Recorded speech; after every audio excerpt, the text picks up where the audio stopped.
Mismong si Pangulong Duterte ang umamin. Tila lumala pa raw ang problema ng illegal na droga sa Pilipinas. Mula shabu at party drugs, pati umunoy cocaine na palutang-lutang sa dagat. Sa Catanduanes, may mga na-recover na namang bloke-bloke ng umunoy cocaine. Nakatutok si Mariz Umali. 7 bloke ng pinaniniwalaang cocaine ang natagpuan ng mga mangingisda sa Bagamanok, Catanduanes kahapon.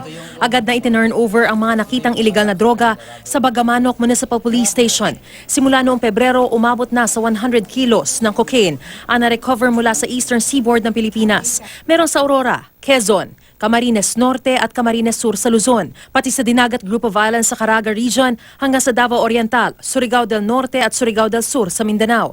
Sabi ni PNP Chief Oscar Albayalde, kapuna-puna raw ang pagkakapareho ng pakete ng mga cocaine. Yung packaging nila is all the same. Yung packaging nila, compared dun sa mga na-recover ng Australian and Papua New Guinea and Solomon Islands Navy. Ayon sa PIDEA, ang floating cocaine only in the Philippines. Even the USDA cannot give a concrete assessment on the particular floating cocaines. Only in the Philippines that we can discover floating cocaine. Bukod sa nakukuha ang floating cocaine, noong isang linggo lang aabot naman sa 2.9 billion pesos na halaga ng shabu ang nasabat ng PIDEA at Bureau of Customs sa Port of Manila at sa isang pribadong subdivision sa Alabang. Si Pangulong Duterte aminadong tila lumala ang problema. Grabe karon, ni grabe. Halos mo surrender na ang mga pulis.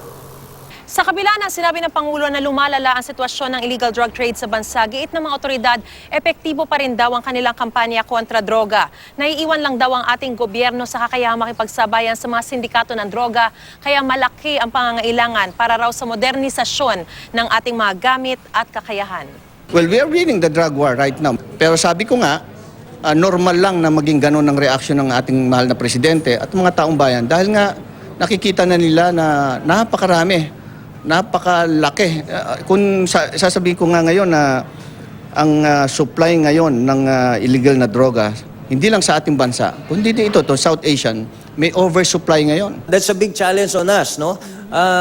I think hindi tayo surrender dyan kailanman, no? It's emotional frustration, parang ganon. That despite of our effort, ganito pa rin yung volume ng drugs na pumapasok sa atin. Mariz Umali, nakatutok, 24 oras.